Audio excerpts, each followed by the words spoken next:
What if you could create the life you've always dreamed of, one choice at a time?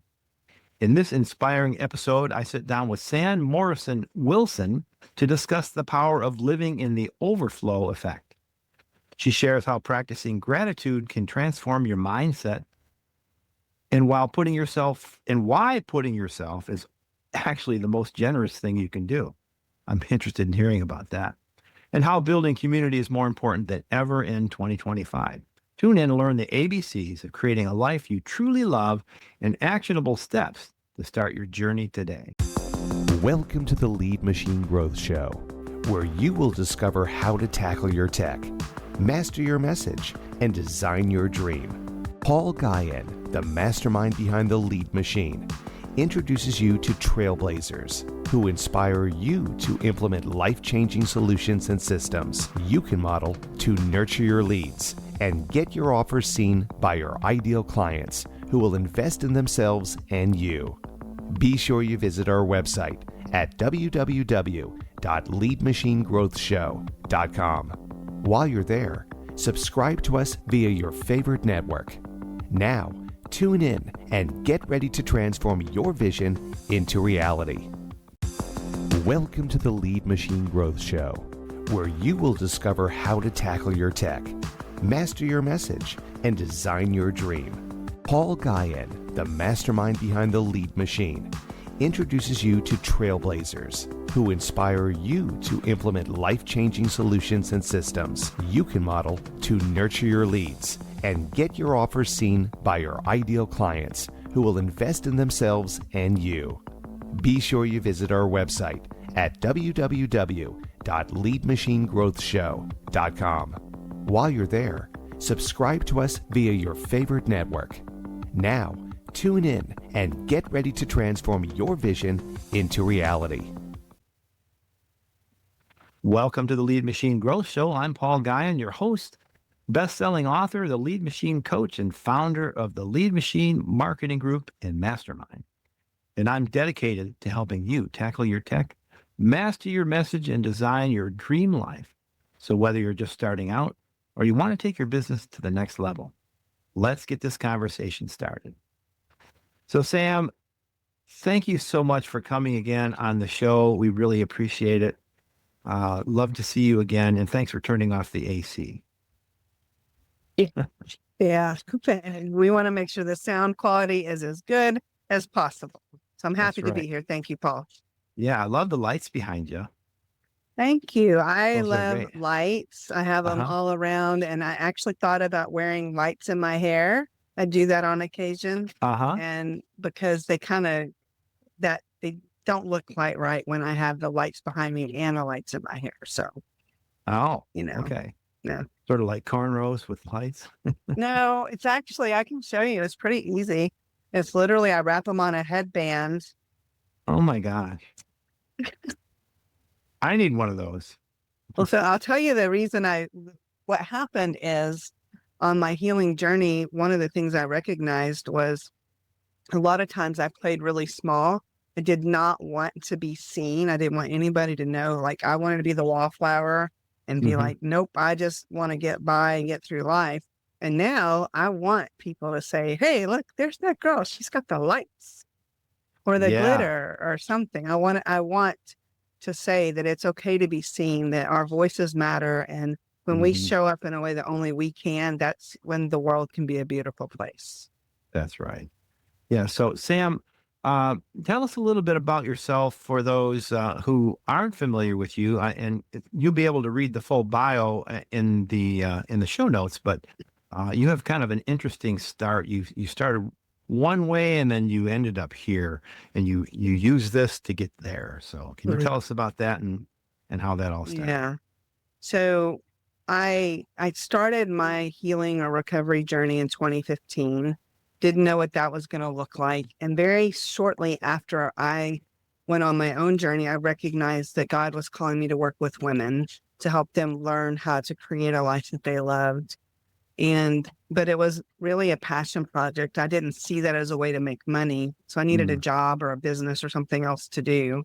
And along my journey, I met a gentleman named Coach Dale and went through one of his coaching programs.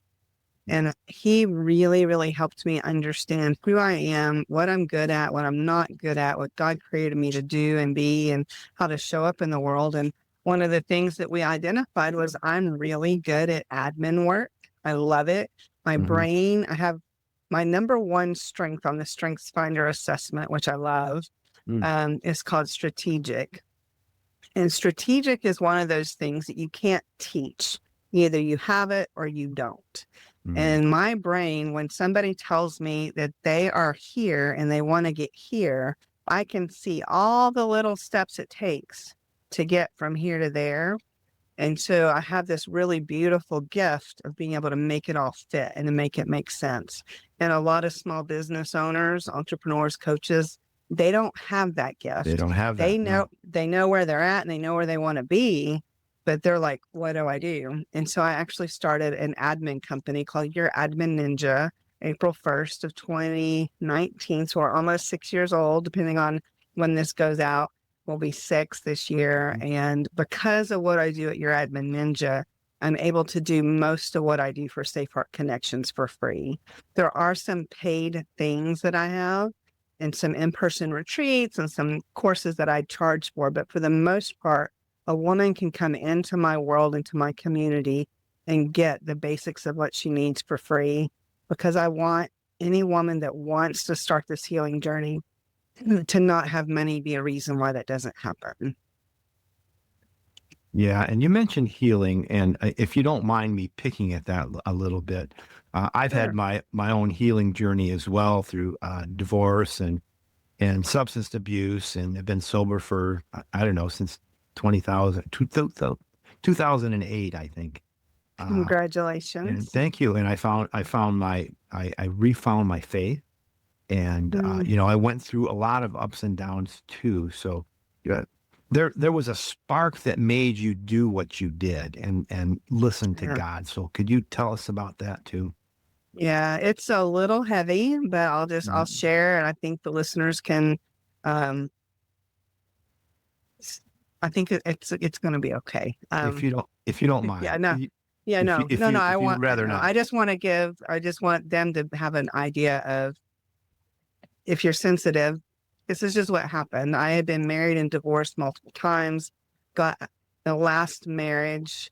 And before now, I actually am very happily remarried, got remarried 2 years ago, and to a wonderful man. Me But the too. one Woohoo. Woman though. Mine's a woman. yeah, that's cool. Yeah. It's the thing. Yeah. But the marriage that was my last one before that was an abusive situation. Mm. And it was not okay. And I'm lucky to have gotten out alive.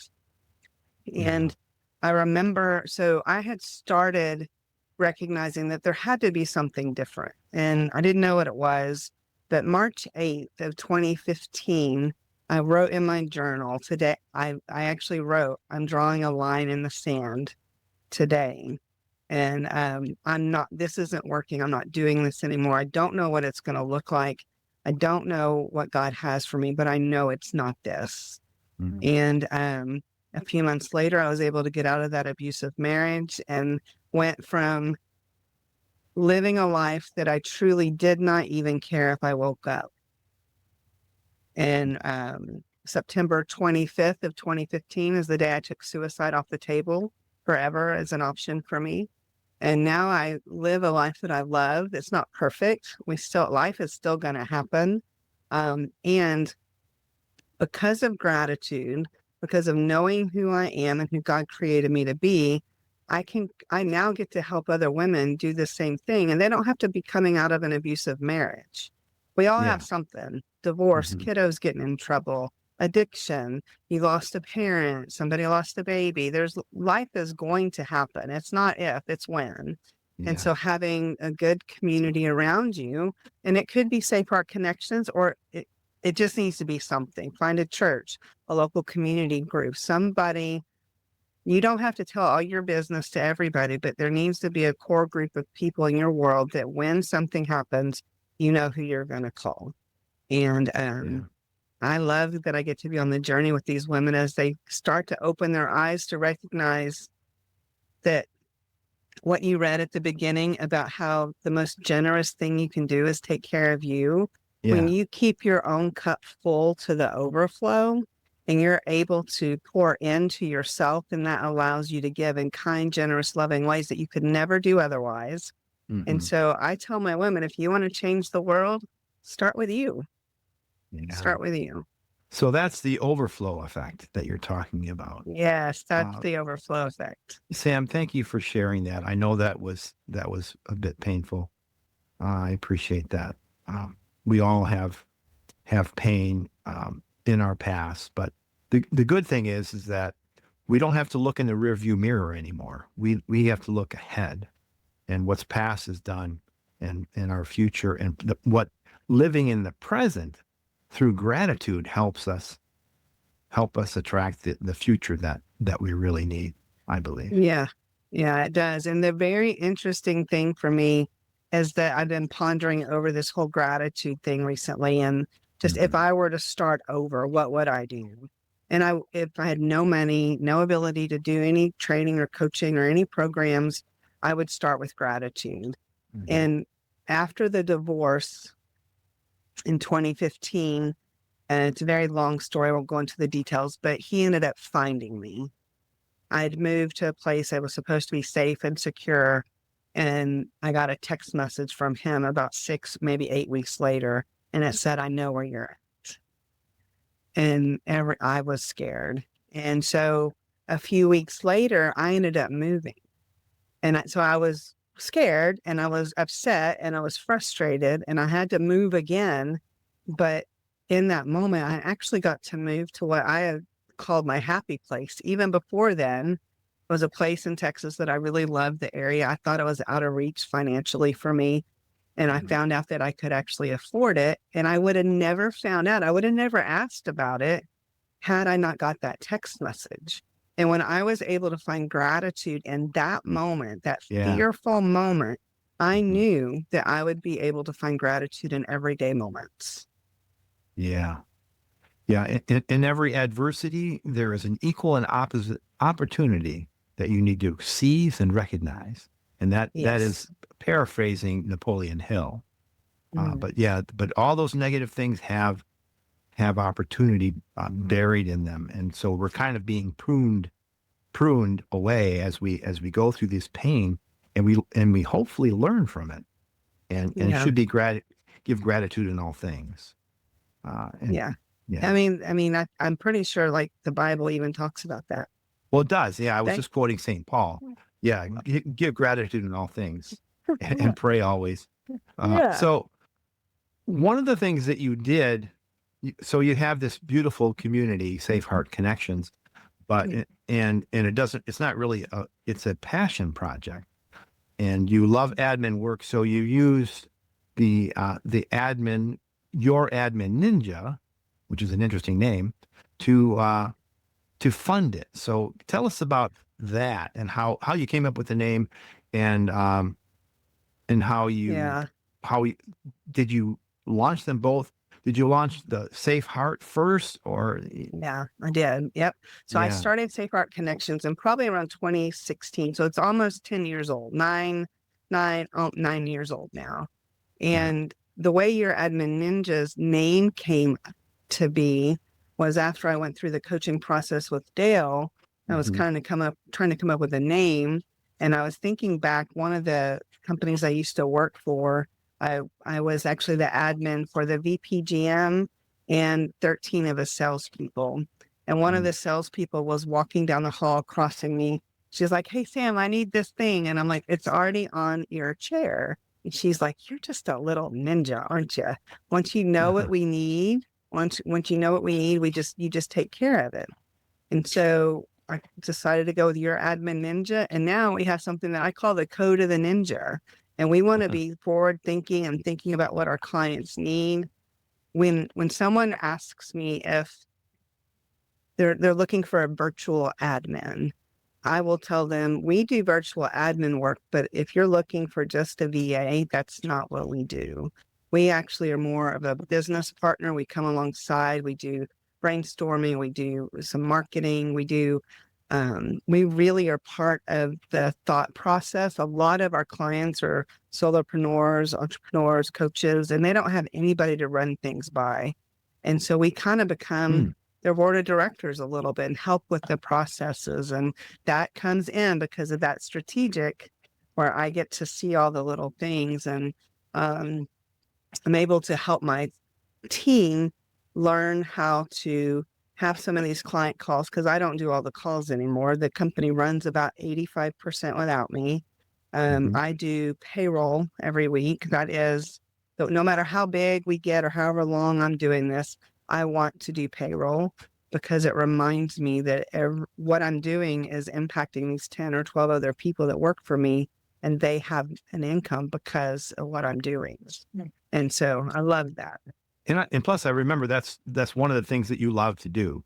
That you said you loved admin work, and I just kind of sensed that was something that you want to keep, not only for that gratification, but you're good at it.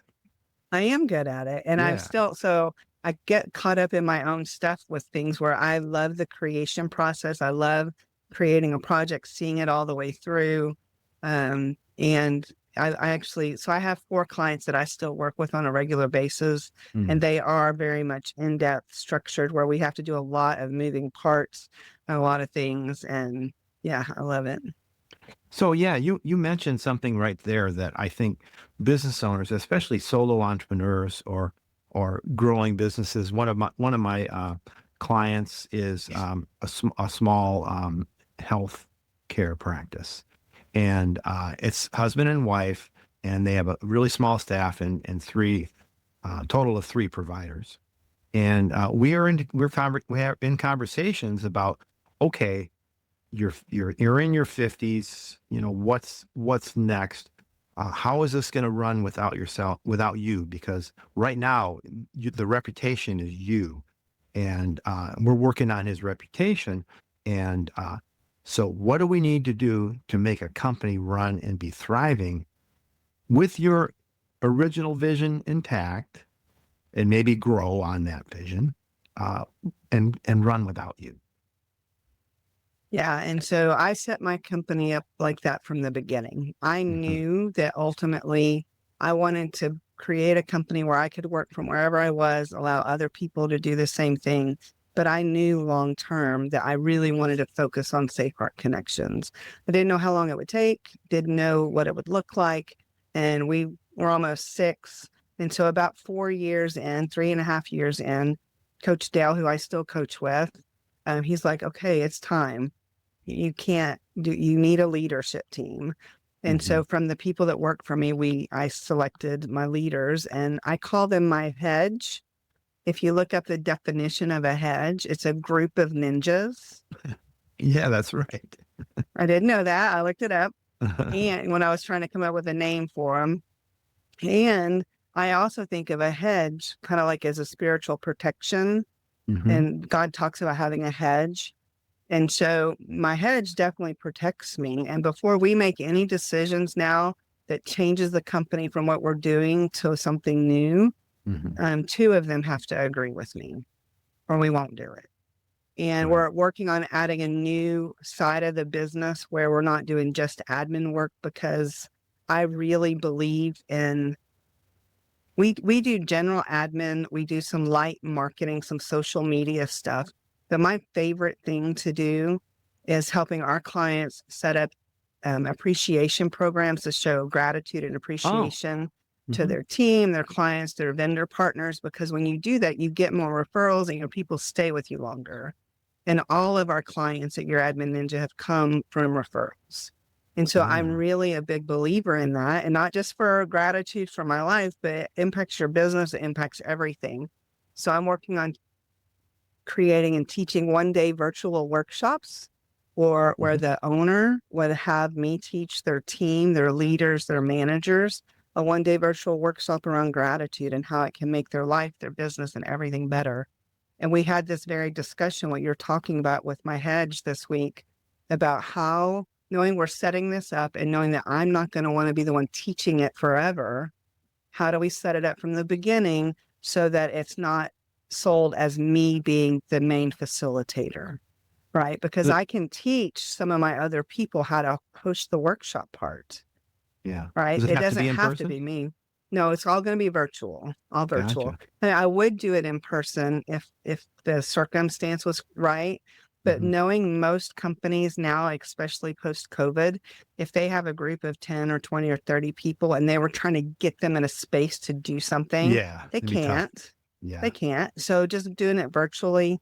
One of the really cool things that I'm excited about with this is when someone hires me to do this, each of the people participating are going to get a personalized swag box with a gratitude journal in it, that has their Ah, name on it and some other cool stuff. And so I'm really looking forward to that. But we're setting it up now, front end. How can it be that it's my dream, my vision, my goal, my curriculum that I'm teaching, but it mhm. doesn't have to be taught by me? Yeah. Because my goal is to be the I call myself the head ninja, and I want to be the head ninja and manage things and allow them to run smoothly, allow our clients to get what they need on time and correctly, so I can focus on the women's thing. Yeah. And you could even license that to have other people do it Yes. and have, train the trainer kind of things and license that so that Yes. anyways, but you mentioned the journal and I wanted to get back to that journal because you mentioned that earlier, way in the beginning. You said, on this day, I'm drawing a line in the sand. Yes. And so you must journal. So I that do. leads me to think that you probably have a daily routine I that do. And you it's the start your best morning. thing. If I can tell you, if I were starting over, this is what I would teach, this is what I would do. And I don't think it's right. Oh, it is right here. I actually just created this because I was tired of not having what I needed. And I Mhm. call it the gratitude effect. Okay. And it's basically just a little journal. And in the morning, write down 3 things I'm thankful for, my top 3 to-dos. And then there's a little journal prompt. This one says, how do you want to feel by the end of the day? Mm. And so I do that in the morning. And then the evening is the 3 wins from the day, the top 3 wins for tomorrow. And then the question is, what is one decision you made today that you're proud of? And each day has different questions. And Mhm. so, yeah, having, and it literally, I call it, I'm working on a new framework where I'm calling it the 7-minute gratitude blueprint, Mhm. because you can literally do it in 7 minutes a day. And it Nice. does, people think it takes so long. You have to do all these crazy things and you have to get up at 5 a.m., which I know I'm on the email, that guy that does that, the 5 a.m., the wake up thing, I forgot his name. Not ever going to be that girl, but I can spend 7 minutes a day and it really helps. Yeah. Yeah. Awesome. Well, I think having a morning routine, and of course, we all have a morning routine, but does it prepare you for the day? Is there any is there any self-reflection? Is there any positivity? Those kinds of things um, should be incorporated into your day, especially in the morning and in the evening, I believe. And Yeah, the research shows that the evening is actually more important than the morning. yeah. And there's a book called The Gap in the Gain. It's my absolute favorite book by Mhm. Ben Hardy and Dan Sullivan. And they talk about how the last hour of the day is the most important one, because how you reflect, what you do right before you go to bed, directly impacts everything that happens the next day. Is he the one is he the Dan Sullivan Question guy? Yeah, Oh man, I just love that. he's so good. Yeah. And so for those of you listening, the Dan Sullivan Question is, I'm going to paraphrase it, something like this. If imagine we're having this conversation a year from now or 5 years from now, what had to have happened for you to be where you are today? And in other words, uh, painting a magic wand and not saying, oh, we can't do that kind of things. It's a powerful question. And once you ask that question to your client, hopefully, or your prospect when you're working with, if they're open to it, not everyone is. If they're open to it, and they will spill their guts and they will reveal the things that they need to have get done. And from there, you can create a plan. And Yeah, that's it's a so powerful good. question. That's so good. I didn't do it justice, I know, but No, you got the heart of it. yeah, but that's a powerful question. So how do you balance running that admin company while also being the community? I imagine you have something in your community that where it isn't all you. So how do It's you manage it? 99% me. Is It it really okay? is. Yeah. Yeah. So, um, so I will do admin work on Mondays and Thursdays. That's the only time I do client calls or any of that stuff. And then the rest is for Safe Heart Connections. And and I do have one person on my admin team that will go in. I host my community on school, and they don't Mhm. let you do like scheduled posts or anything because they Ah. believe in human interaction and scheduling Mhm. posts, and it defeats the purpose. And Yeah. so there are some routine posts that get made every week that I've created the content for in advance, and I have them go in and schedule it. But anytime somebody comments on any of this stuff or there's new women joining, so it really is mostly me. And I love it because I love seeing a woman that the first question I ask when they join is on a scale of 1 to 10, how well do you love yourself right now? And without fail, no matter what their number is, the number doesn't matter. The awareness the awareness of where you're at so you can start to make choices that reflect what you say you want. So if you want to create a life you love, you're going to have to make a different choice. That's where it comes in, one choice at a time. And so the ABC thing of creating a life you love, the first Yeah. thing is awareness.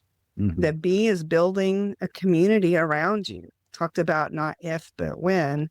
And then the C is keeping your cup full. And for me, knowing my past, knowing where I've been, knowing the stuff that still goes on in my life and the things I still need to work on, because even though I'm doing well, there's always going to be more to learn and grow and do.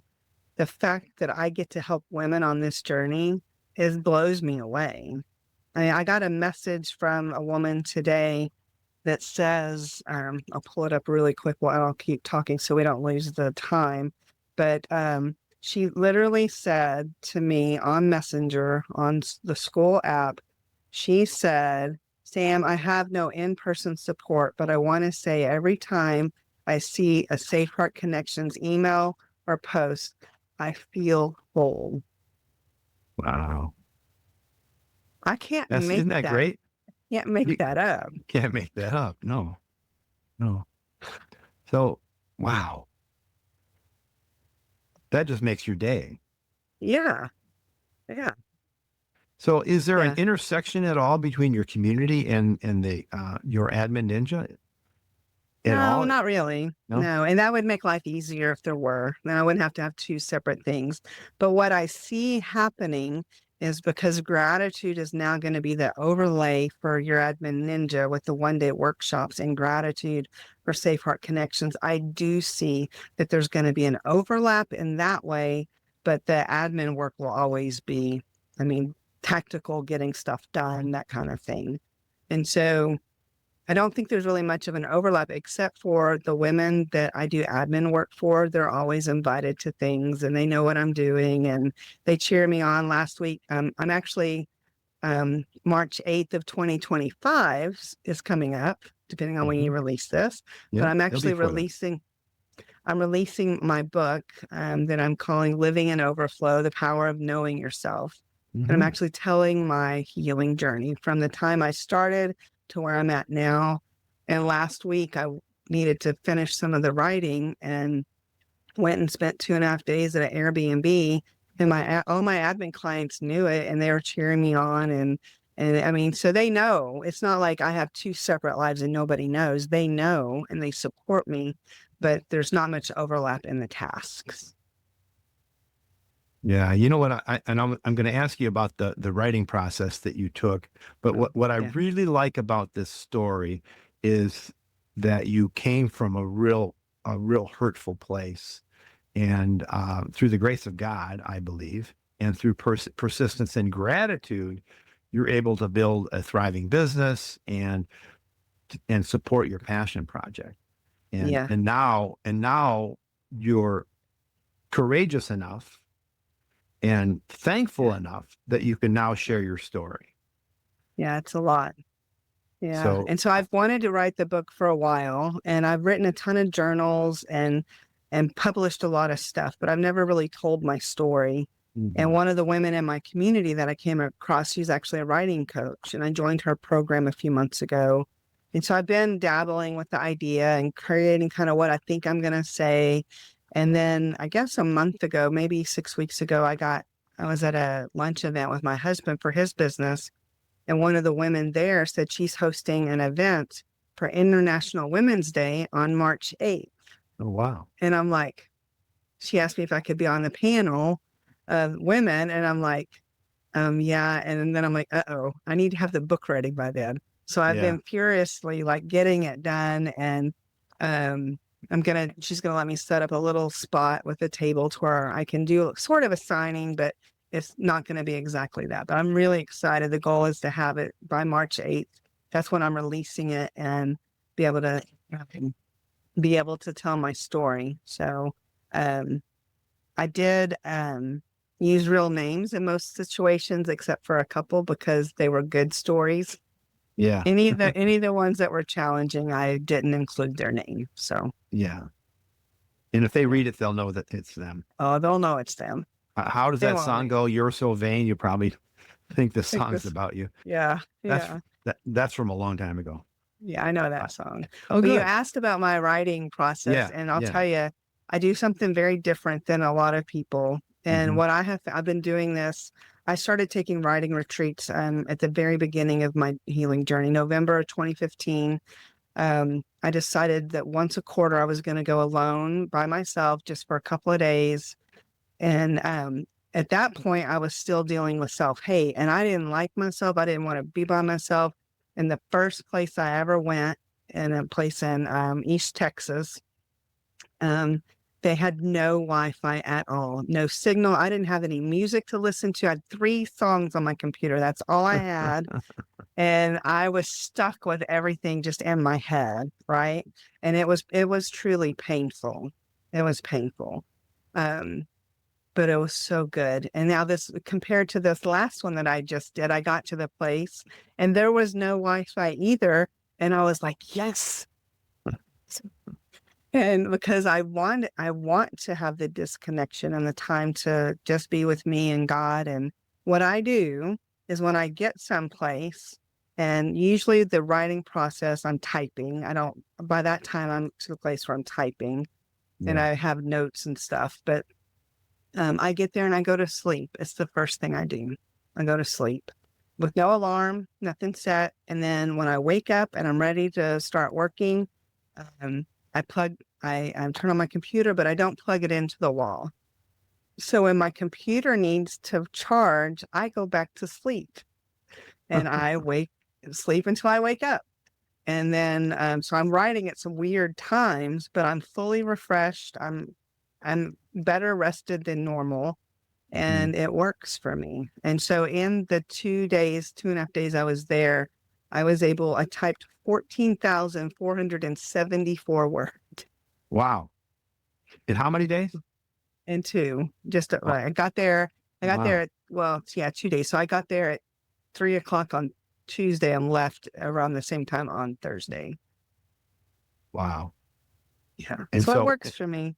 And so, but do you edit while you write? Do you make outlines? Do you go sequentially? Do you That's a start good at the question. end? Yeah.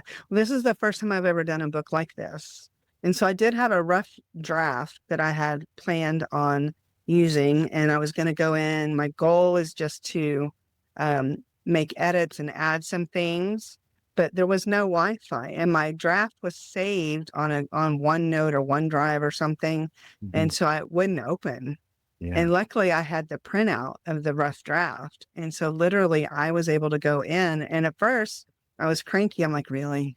And then I thought, oh my gosh, this is the best thing ever. So even again, got to have gratitude in the cranky and was able to go in and retype the whole thing. It flows so much better. The book is going to be so much better because I had to do it that way. And now I have a couple of people that are beta reading it for me, and I have an editor that's working on it. She's already got it. And yeah, so. Yeah. And did you do the cover yourself, or did you have someone do it?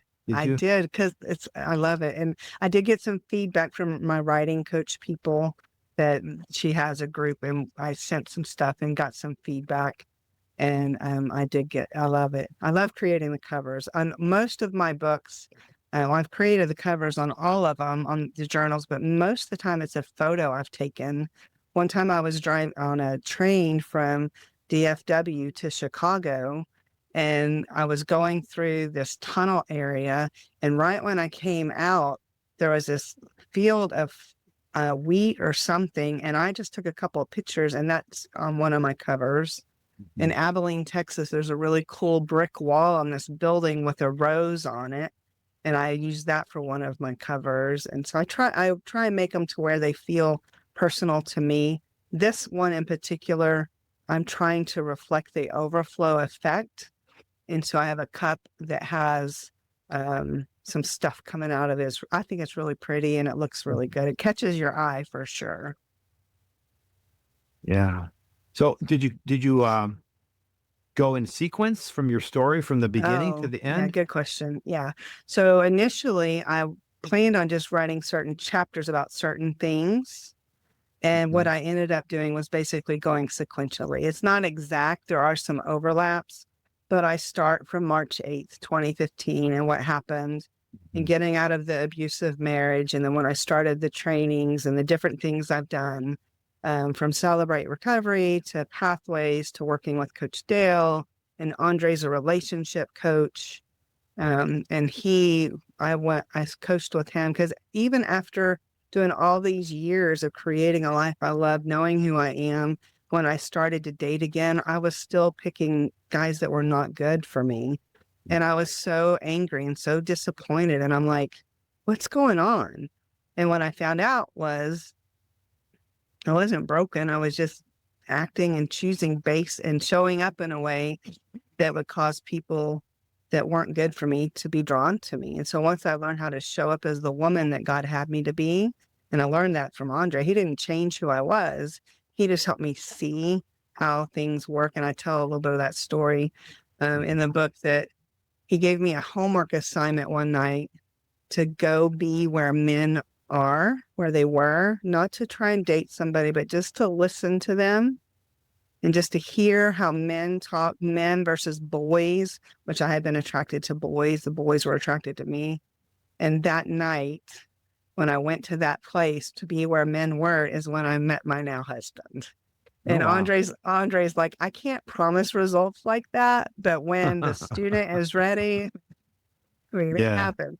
And so we dated for a year. We were engaged for a year, and we've been married for a year and a half now. And Andre and his beautiful wife, Nancy, that live out in LA, actually flew to Texas to marry us. And my dad's a pastor, so is my dad and Andre. And we got married in the beautiful Frio River, in the water, not at the river, but in the water. And it was magical. Wow. Wow. Congratulations. Thank you. That's so amazing. Yeah. Wow.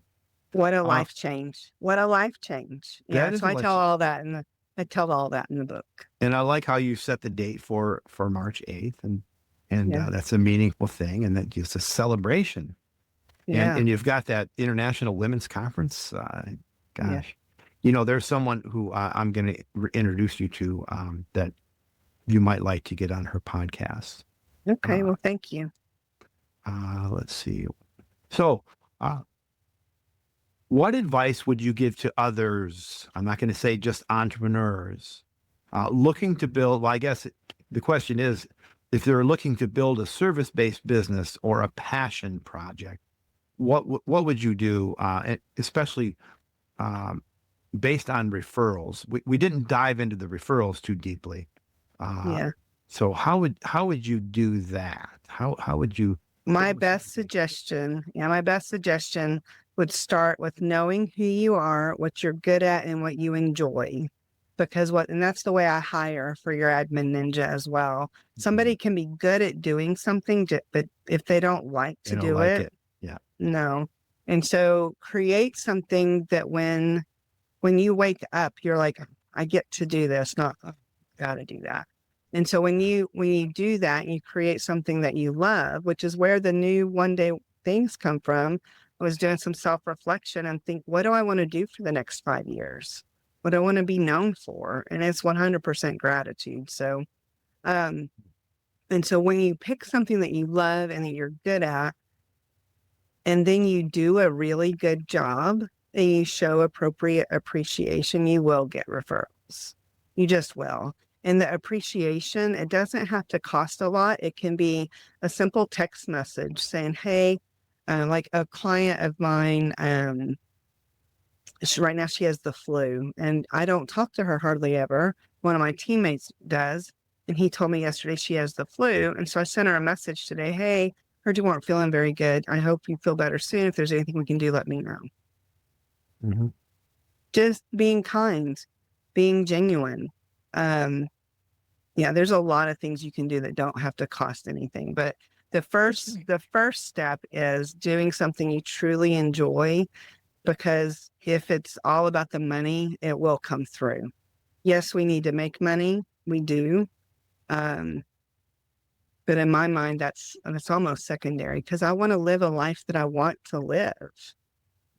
Right? If I just needed money, I could go work for somebody else, punch in and punch out, and have no say in what happens, no creative process of what building the company or leaving a legacy of anything other than, I went to work 8 to 5 every day in the same place for 20 years. And I would just be like, poke me in the eyes. Let's not do that. It's a bad idea. I mentioned that in the book. On my journey, I recognized I'm just not cut out for working at a regular company. I'm just not. I work for some great places, some great people. And that's just not for me. Well, it's been a pleasure to have you on the show, Sam. Thank you, Paul. I know a secret about her name, and I'm not going to tell you what it is. But as we wrap up with your final words, what are 3 things, and I think you might have said them already, but maybe you can expand on them. What are 3 things that our listeners can do today to put these ideas into action? So I'm going to say something a little different, but they're all tied together.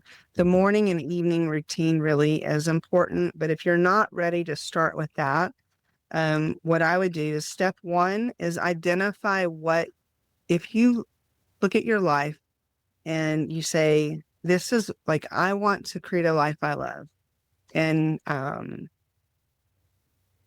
if you look at your life now and you're not living that life, you say, this is what it would look like to create a life I love.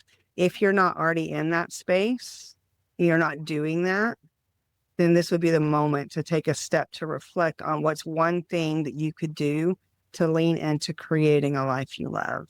So just be aware of what's real. And if you say that you want to create a life you love, you get to decide if that happens or not. So that would be my first step. Be aware of what you want and take a step. The second thing would be simple. When you first get up in the morning, before you even get out of bed, even if you're not going to journal, any of those things, just spend a few minutes thinking about your day and be thankful for what's ahead of you. And I'll tell you, just doing that one thing of instead of thinking, oh, I got to go to work, or I've got, 4 client calls. Instead of that, it's like, oh, I get to talk to Sandy, or I get to talk to Dale, or I get to talk to Corinne, and I get to be the light in the world. And when you focus on being thankful, even before you get out of bed, it's huge. And then the second thing, or the third thing, would be to speak to yourself like somebody you love. I love that. That's great. And you mentioned your gratitude journal. Is that something that is for sale or available on your website or anything like that? Yeah, this is on Amazon, The Gratitude Effect, a 30-day self-love diary. And Mine, just pull up Sam Morrison Wilson, it'll come up. And then as of March 8th, the Living in Overflow, The Power of Knowing Yourself will be available in hardback. It's a hardback, and I'm super excited.